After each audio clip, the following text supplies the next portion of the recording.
Using evidence from the source, it's believed the journal was composed in New England throughout the early 1800s when Britain was considered their greatest trading partner, and also during parts of the Industrial Revolution. During the War of 1812 between Britain and the United States, some New England merchants were opposed to the war, proving their loyalty to the trade. New England was the capital of the Industrial Revolution because its land had many streams and rivers with the needed water flow to power machinery and factories to start mass producing things like cotton.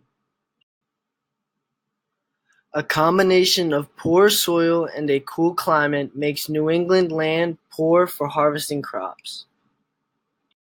Towards the second half of the journal, there are newspaper clippings that provide techniques and ideas for improving plant growth.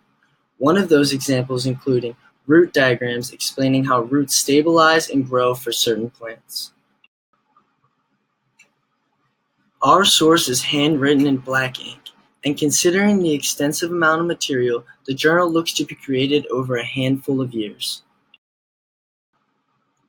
The journal was created with the intent to hold these recipes and remedies because during this time period, unless you were notably wealthy, it was the only way to preserve ideas. Journals like these were necessary because they held recipes for products that could have been traded with Britain, strengthening their trade relations. They also held revolutionary ideas. These ideas caused a major shift in reason, resulting in people to think more.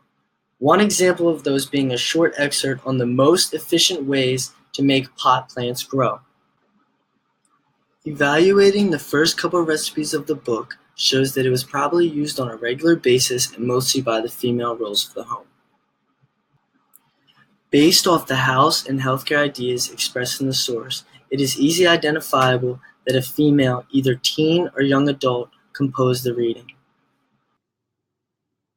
This is known because in the early 1800s, women took the housewife role in society, making these recipes adequate. Post-revolution was based around women being able to independently sustain their life without the help of a male by working in factories and earning a steady wage. Focusing on the author now, we can assume that she was a housewife in her earlier life and possibly a student later in life. As Barb stated earlier, journals like these were kept by lower-income families who could not afford to buy personal care products. Basically saying, the author created this to help maintain family cleanliness and preserve family ideas or recipes.